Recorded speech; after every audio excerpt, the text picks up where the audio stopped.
The best example that I love is from Instacart. A normal person starting this business might think, oh, we want to support Trader Joe's and Whole Foods, so let's go and like talk to like management of Trader Joe's and try and get some kind of like corporate partnership or something, get access to their data and all this kind of stuff. It might take years.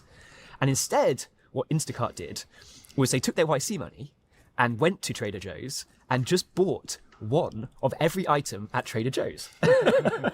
And over a weekend got access to a photography studio, took all the produce that they'd bought, took it to the studio and took pictures of it all, wrote down the prices, and on Monday morning put all of it online and said, we're Instacart, you can order anything from Trader Joe's. Some founders might say, like, maybe this is not like perfectly legal. Trader Joe's might object, you'll get a cease and desist, even if it is legal. Does this matter? I think it matters that you're not doing anything illegal. Yeah. I think if Trader Joe's object to you running this thing, honestly, they'll probably only notice when you get to a certain scale. And then you have the negotiating leverage. You have all these customers who are already buying through Trader Joe's that actually they don't want to shut you down. And that's exactly how it played out with Instacart. They struck deals with these grocery stores eventually after they got to scale. And they'd use this kind of hacky, janky solution to get to scale. All of these examples ended up succeeding. But the cases where you do things that don't scale and it turns out no one wants a thing, actually that's good as well, right? Because you've just saved yourself months or potentially years of building something that actually no one wants. It's way better to know that up front and to be able to like pivot your product slightly or choose a whole new idea completely. And by doing this stuff that doesn't scale, you can give the appearance of that service or product already existing by basically faking it manually, by pulling the strings in the background, doing tons and tons of hard work yourself to deliver that incredible white glove experience to customers. Doing things that don't scale lets you experiment, fail fast, and try new things. It lets you test your assumptions before you spend months building a product.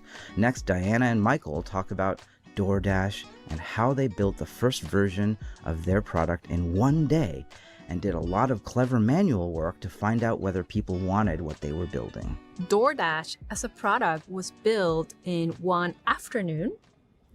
Whether you believe it or not, the tech stack was basically Google Drive to upload the menus, HTML, CSS for putting the menus. The phone was Tony's phone. Yep. And then Find My Friends to pretend to have real-time dispatch. And the orders were just taken on a Google form. Granted, the team was actually very technical. It was a team with Stanford engineers, Stanford MBAs. They totally could have done the fancy thing and built like a dynamic site with Google Mac, real-time tracking and everything. But the founders were very pragmatic. That was not the hardest thing to prove out. It was like, is this even a thing that people wanted? That's the path no big company would ever take. This is the advantage you have as a startup, right? It's the thing you can do and no one else can do. To your point, too many founders, we have to unteach them what they learn at the big companies. Yeah. And turns out that like when you are dying because too many people are using your product, the motivation to fix those bugs goes through the roof and they get fixed rather quickly.